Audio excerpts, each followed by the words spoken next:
The Parliament of India consists of the Lok Sabha and the Rajya Sabha following the bicameral legislation. Every bill must be approved by both houses of the Parliament to become law. The Constitution clearly anticipates situations where disagreement or deadlock may arise between the two houses during the legislative process. To address such deadlocks and ensure continuity of governance, the Constitution provides the mechanism of a joint sitting. A joint sitting of Parliament allows both houses to deliberate together and arrive at a final decision. Joint sitting of Parliament. A joint sitting of Parliament refers to a special session where members of the Lok Sabha and Rajya Sabha meet together as a single legislative body to deliberate and vote on a specific matter.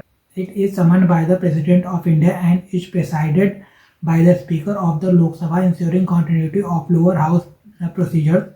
This mechanism acts as a constitutional safety valve to resolve legislative stalemates, maintain balance between houses and uphold parliamentary supremacy. Joint sitting of Parliament constitutional provisions.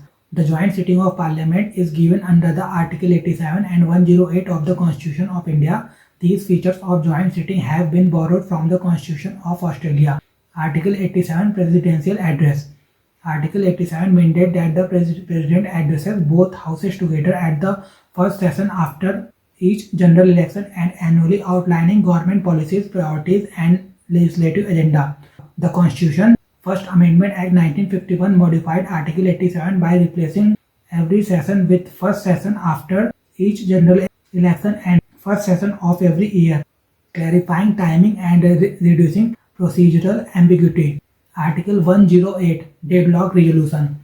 Article 108 empowered the President to summon a joint sitting when a bill is rejected, stalled beyond 6 months, or amendments are disagreed upon, excluding periods of long adjournment or prorogation. The joint sitting is formally summoned by the President through message or public notification. Article 108 applies only to ordinary bills, clearly excluding money bills and constitution amendment bills, thereby preserving federal balance and special majority requirements. Joint sitting of Parliament features. The major features and provision of the joint sitting of Parliament has been listed below. Presiding authority. Joint sittings are presided by the Speaker of the Lok Sabha followed by the Deputy Speaker or Deputy Chairman of Rajya Sabha, ensuring continuity and procedural familiarity. Venue of sitting.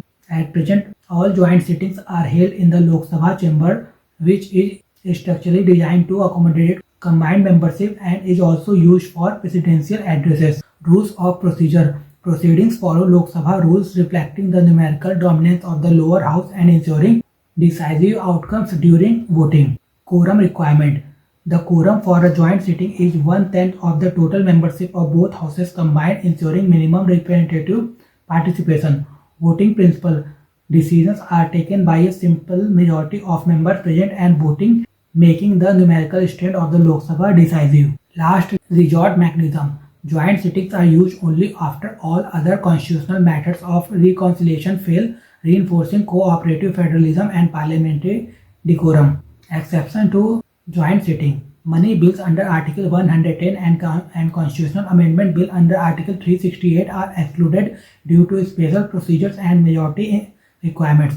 Joint sitting of Parliament. Leader of House. The leader of the House is defined under the rules of procedure for both houses and plays a key role in coordinating government businesses during normal and joint sitting. The roles and responsibility of the leader of the House in joint sitting of Parliament has been listed below. In the Rajya Sabha, the leader of the House is a senior minister nominated by the Prime Minister. Recently, Jagat Prakash Nadda was appointed during the 264th session. In the Lok Sabha, the Prime Minister is by convention the leader of the House, reflecting executive accountability to the directly elected chamber. The leader of the House facilitates debate management, legislative coordination and ensures smooth conduct when both houses deliberate together. The leader of the House has authority to appoint a deputy leader, ensuring continuity during absence or extended proceedings. This role is comparable to the majority leader in the United States Congress, highlighting global parliamentary parallels. Joint sitting of Parliament bills passed. Since independence, the joint sitting of Parliament has been summoned only 3 times.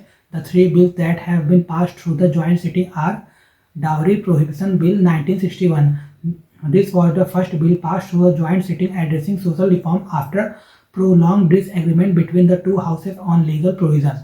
Banking Service Commission Repeal Bill 1978 passed during the post-emergency period. This bill reflected executive legislative assertion and administrative restructuring. Prevention of Terrorism Bill 2002, the most recent joint sitting summoned and amid intense debate demonstrated the use of Article 108 to pass critical national security legislation.